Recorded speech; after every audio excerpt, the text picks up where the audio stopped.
So I hope you all made it back safely without having any accidents. But let us just ponder, when we were being guided around to the reception, how did we feel? Did we feel disorientated? Did we feel we could trust the person guiding us? Were some things that we needed to know before we put our steps forward? How much do we have to put trust into someone who's guiding us? And let's have a little think about a student with vision impairment, what they must be thinking. So much they have to rely on what we say. The verbal cues, the instructions that we give are very important. And of course we can reflect back about their early learning. When they were small babies, small toddlers, things they would have missed out learning because they couldn't see. And then what about making and keeping friends? Some of those cues that we give when we're trying to make friends and keep friends can be very visual. And so there's a lot that you can miss out on if you have a vision impairment. And of course, if we do have vision impaired students in our schools, what are some things we've got to be aware of? Well, one of them is mobility. We have to make sure that our students know how to protect themselves. Some of our students may have a long cane. Some of them may have used an electronic travel aid, and some of them may need other varying pieces of equipment to be able to use public transport. There are teachers, consultants who are vision impaired consultants that will come into schools and will orientate the child to the school during the holiday time or before they start, just so they won't bump into things, or they're aware of what to be looking out for. And that orientation to a new environment is really important. Think about the classroom. Did you bump into anything when you were being guided to the reception area? What was the furniture like? What objects did we need to remove? What were the barriers? And what steps or levels or grass areas did we need to be made aware of? All of these things are really important when we have a student with vision impairment. Of course, just like any other disability, there are varying degrees of disability. So some students are what we call low vision, and some are high vision impairment.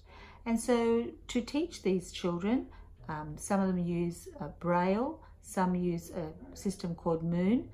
And with advances in technology, we have screen to speech, we have speech to text, but most of all we found that our students like talking books or audio recordings. And these are available from most libraries now. You don't always have to go to the Blind Society to get recordings. Most of our local libraries do have these facilities. And of course, in the classrooms, if we have a low vision child, they may need large prints, they may need speaking dictionaries, they may need modified furniture, book stands, angled tops. But all of these students need support. So what are some of the teaching tips that we can give you to help these students succeed in the classroom? Well, the important thing is that they use the vision that they have, that they sit near the whiteboard or they sit near the teacher, that if it's at all possible, they have handouts, and these handouts have large script. We should enlarge all handouts. We should allow the student to use black texture if they need to. We should have any paper ruled in dark pencil. We should give them additional time to complete the task. We should read the instructions clearly, and we should train other students to help them. We're very much aware that the teacher can't do everything, but there are some easy things the teacher can do to make the child's life in the classroom a lot easier. We can engage the student by frequently calling their name, making sure that their equipment is near them, checking that the lighting is correct for them, ensuring that they have a network of friends, and at all times trying to have a qualified support teacher available for consultations. Yes, it's difficult, but we can't do everything, but we can train other students in the class to support. And what about when the student leaves your school? How will they transition to work? How will they transition to study?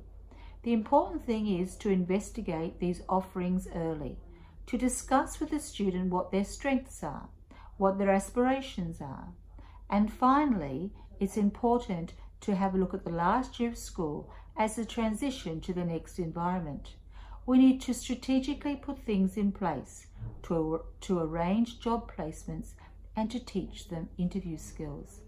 All of these things are important.